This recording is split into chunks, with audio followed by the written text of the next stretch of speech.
Hi guys, welcome back to my channel. On today's Explain episode, we'll be talking about the Japanese pub, aka the izakaya. We'll be talking about what is izakaya, the evolution and origin of izakaya, the Japanese drinking culture, and more. Check it out.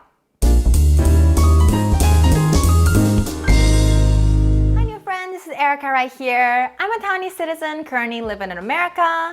Cooking and traveling is my passion, so I'm here to share with you my favorite Asian recipes.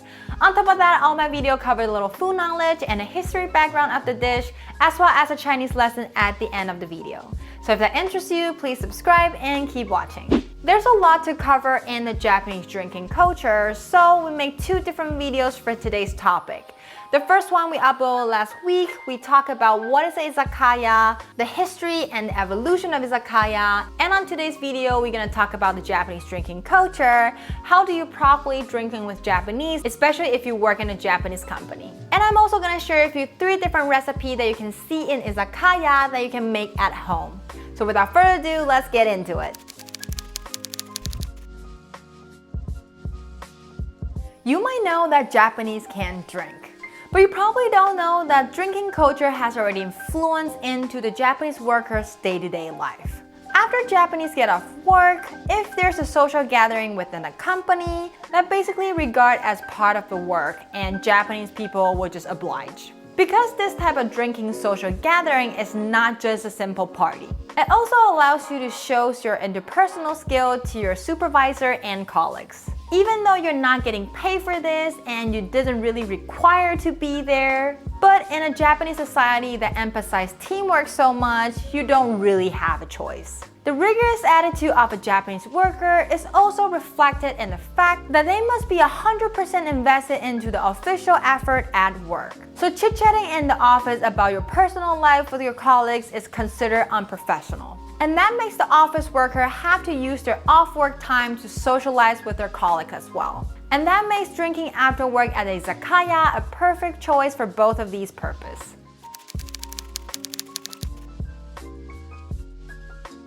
In Japan, no matter you're joining a new company or even go to college, joining a club or fraternity, a drinking party called nomikai is an occasion that you can never miss.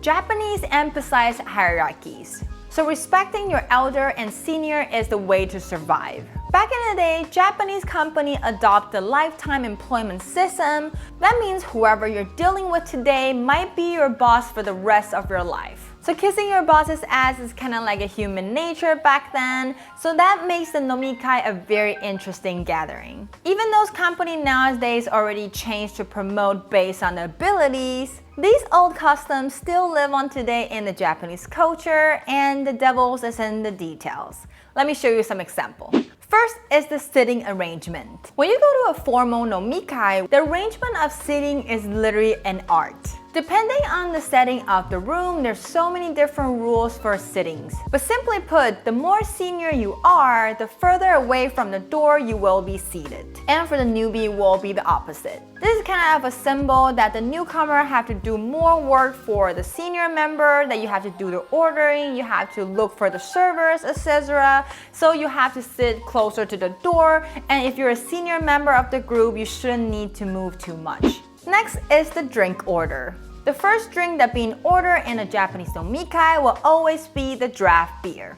In Japan, a culture that cares a lot about teamwork, you really want to fit into your group rather than standing out.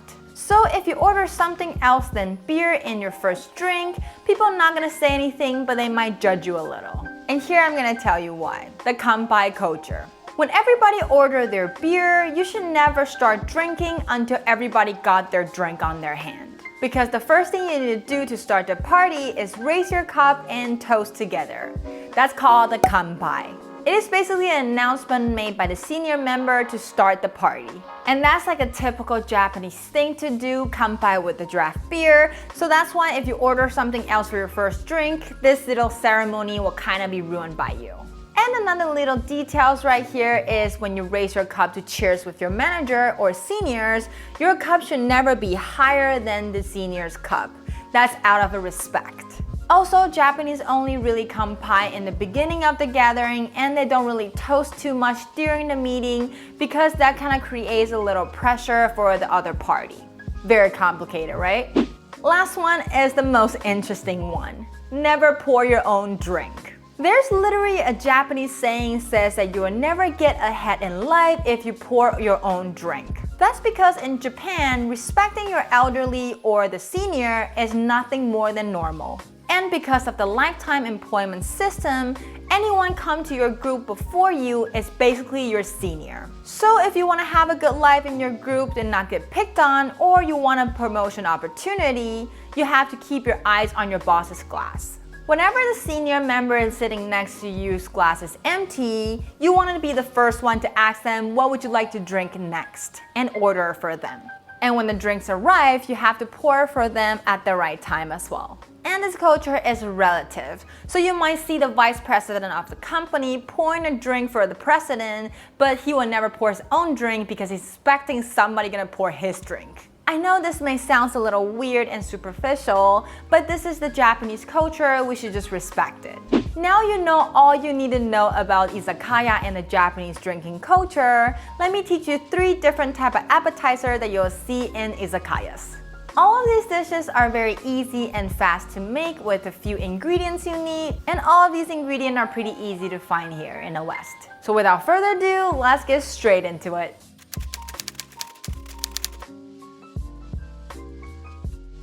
Here's the ingredient we'll need for today's first recipe, the sesame spinach. There's no specific amount we need for this recipe. We just need to cook the amount of spinach that you want to eat and then top it with the seasoning.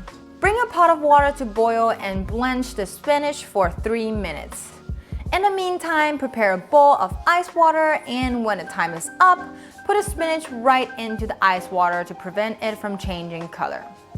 This dish is supposed to be cold, so let the temperature on the spinach cool down and we can cut it into the length we like and plate it.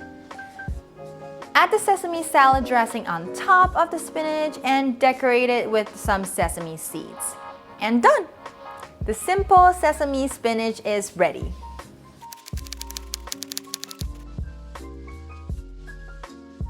For our second appetizer, the pickled cucumber, we need some sliced cucumber. For the cucumber, we want to slice it pretty thin, around 1/8 of an inch or 1/4 of an inch thick is perfect.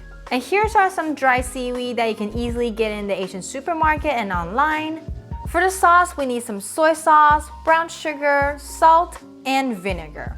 First, prepare a bowl of warm water and soak our dry seaweed. Then put the cucumber slice into a bowl and add in 3% of salt. Let's say your cucumber is 100 grams, just put in 3 grams of salt. That's what it means. Grab mix it real well and wait until the salt sucks up all the water from the cucumber and it becomes softer. In the meantime, we'll be mixing our sauce with sugar, soy sauce, and vinegar in a bowl. Now the cucumber is soft and ready, take it out and squeeze out all the excess water. And then mix in the soaked seaweed and the sauce. A lot of izakaya will also add in seafood into the dish, such as cooked octopus leg. You can also use blanched squid, but I don't have either of those at home today, so we'll skip that. And here we go. The pickled cucumber is ready.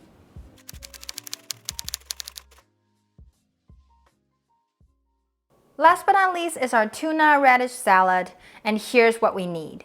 Here we need some thin slices of the Chinese radish, a can of tuna that's soaked in oil, sesame seeds, some Japanese light soy sauce, which is the ziyu. It looks like this. Any flavor will do, really. And our mayonnaise.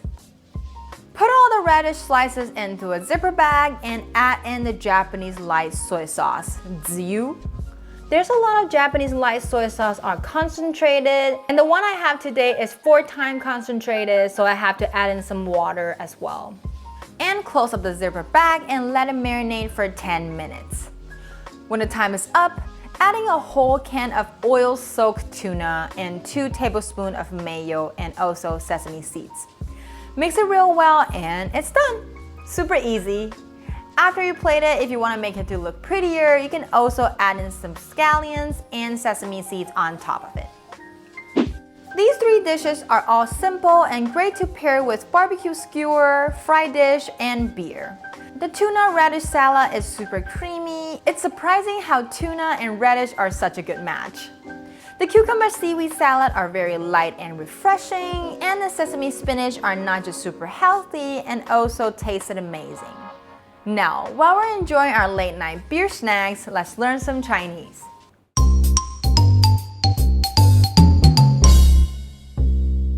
The word of the day today is ganbei, which means cheers in English and kanpai in Japanese. In Japan and Taiwan, we both use traditional character in our language.